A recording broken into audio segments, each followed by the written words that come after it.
Hey guys, I'm Tim Langston with Red Dog Bushcraft, and I'm back today, first day off after a week-long endeavor of preparing and teaching a survival class. And I've got 4 knives here that I used during that week-long event, and one that I did not use in that event. And I've got an opportunity to process up a beaver. We're going to skin, we're going to remove the glands from that beaver, and even butcher that beaver. And I thought that I would use the 4 knives that I used most heavily during the class, and we'll find out how that works for processing up this game. In the knife world, we talk many times about one tool options, about what is the perfect knife. There's a lot of discussion out there, but here is how it breaks down in reality to me. The knife that you strap on your hip should be able to perform the functions that you need it to perform if you were to happen to, upon the chance that you would have to spend a few nights out in the woods and you had to rely on that knife. What does that knife have to do? It needs to be able to process your firewood, strike your ferro rod, be used to create fire.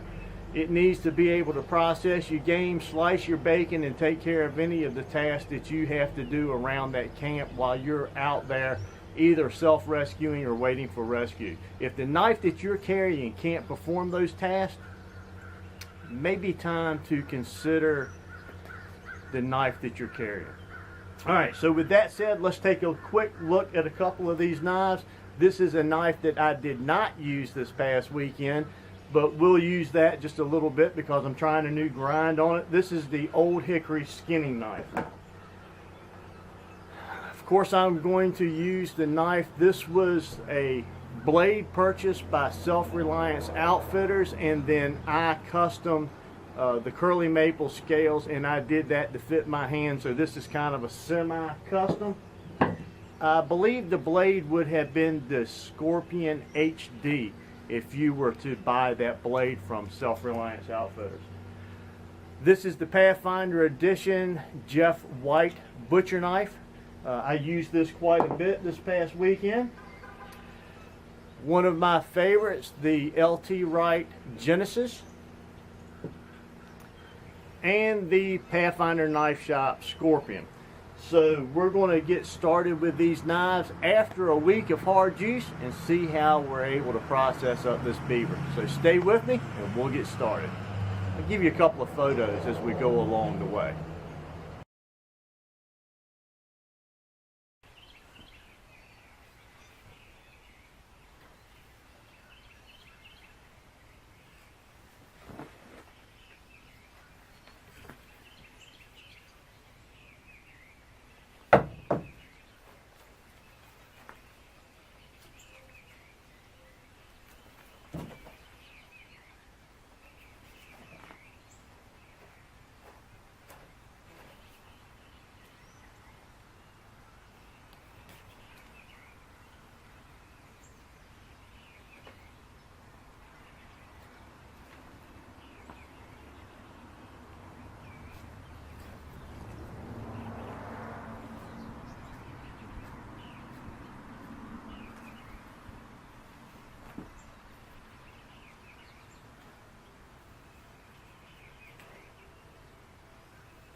This one is definitely not having an issue with cutting the skin. It's just a matter of me getting that point in there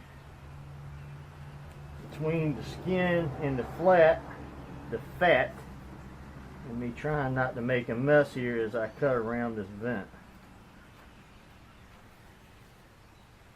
But, you know, even in classes, I try to save the tip for processing game like this. I pretty much use this as the main working part of the blade, and then back here in the back takes most of the abuse. So this is not really surprising me that the tip is still razor sharp. Let me stop with this one and try another knife as I go around this vent. So we'll switch to the Genesis. The Genesis took quite a bit more abuse on the tip end. because the students were using it pretty heavy. And oh wow, that was nice the way that went in.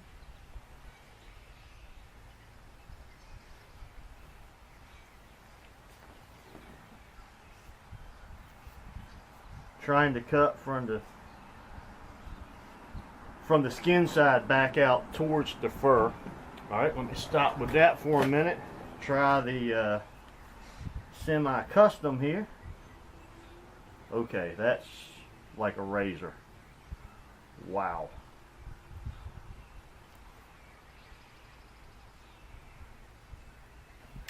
And since that's like a razor, let's go to the butcher knife.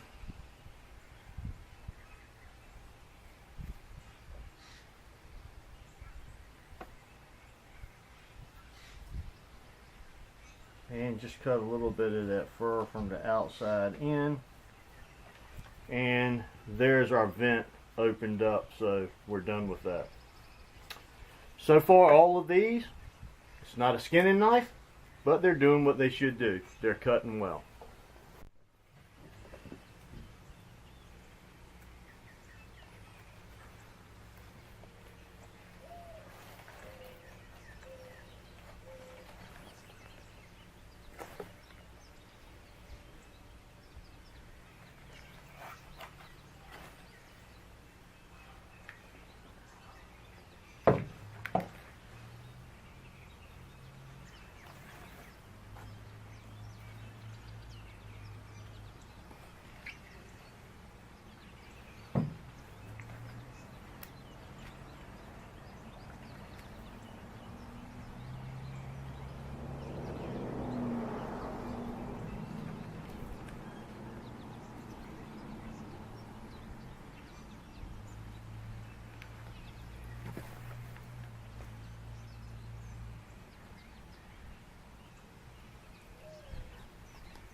Now, I am going to be a little bit cautious, and I'm going to try to stay up nice and high to the skin. So even as I'm trying these different knives, I do need to be very careful that I don't cut the skin, and be a little bit more cautious than I would be if I was just processing this beaver for food, because I'm going to try to get as much fat as I can off of this hide to reduce the amount of time that I have to flesh it. I think I mentioned I'm coming off of a week long of survival classes and prep and cleanup is still to be done, and I'm going to be honest with y'all, I'm tired. My curiosity really wanted to see how these knives perform, but I don't really want to create a whole lot of work for myself, so I'm going to be a little bit careful. And you know what, but it could be reality. You might want to save that fat even in a survival or self-reliance situation, and you don't want it all hung on the hide. So you never know what's going to happen and how you might have to work and operate. It's all situational dependent, right? Wow, man, I said all of these are doing a passable job. Is it the fleshing knife or the knife that I would use for this? I mean, it's not what they are designed for. But the idea is they're doing the job in a very efficient, very passable fashion, and part of that is because I teach and I try to put into practice the conservation of the end of that blade for this type of task. And the ends have maintained their sharpness and durability. So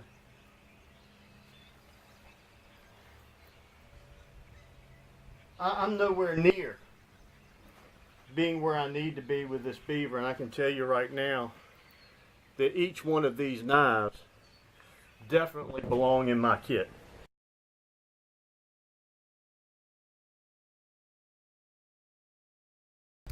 Alright guys, well, we've got our beaver all skinned out now. We've removed those castor glands like I wanted to, and I thought I would do just a fast wrap up on how the different knives perform.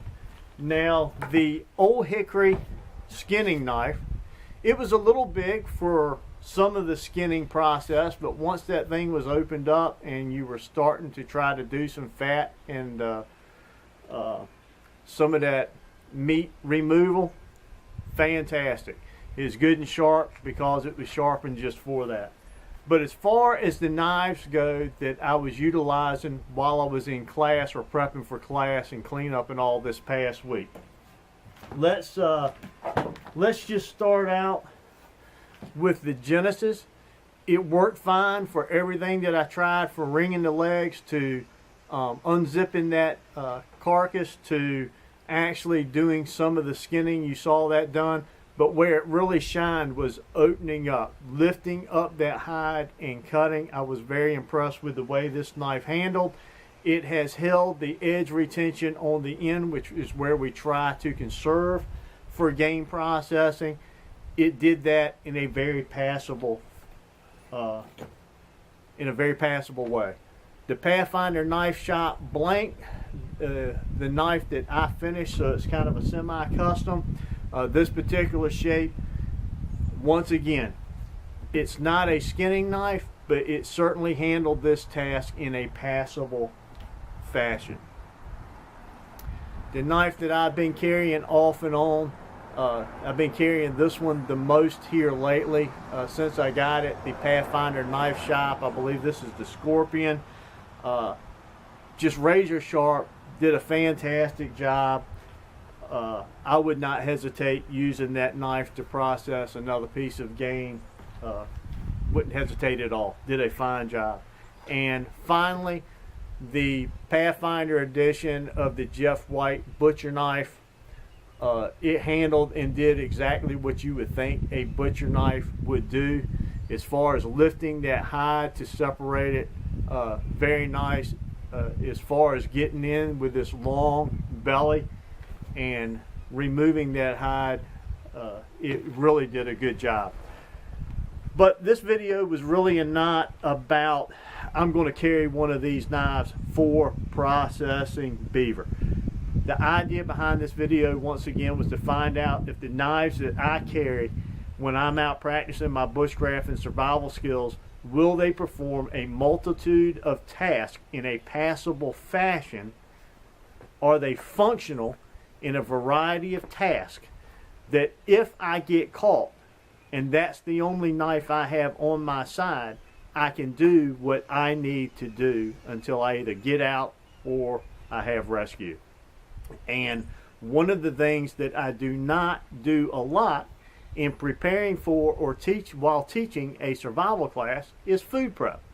So this was a good test to see how they perform. And they did that, all of them, very well. So I have no hesitation in my mind at all that I know that at my skill level, where I am right now, that I can use one of these knives for both helping me start my fires, helping me with my shelter construction, fire, shelter, water, because I'm using the fire to purify my water, and the processing of game. That's my food, fire, shelter, water, food, and of course for many other varieties of bushcraft and survival tasks, everything from making a tent stake right on up to the other tasks that we perform while we're doing our bushcraft and survival classes. I've already tested those. This was just another reason that I know that I've got knives that are versatile. It's something that's interesting to try. You should take some of your knives that you use while you're out in the bush and try them doing some kitchen prep and some other things around your house and really see just how versatile you can be with your knife that you carry. If you can't cut your bacon, start your fires, and build your shelter with the knife that you're carrying every day, you might want to think about what your everyday carry knife is, especially whatever knife you're using when you're planning on going out in that environment. I hope you found this informative. It was certainly fun bringing it to you. I hope you enjoyed it. Until next time, I'm Tim Langston with Red Dog Bushcraft, home of global safety and survival. Until then, God bless.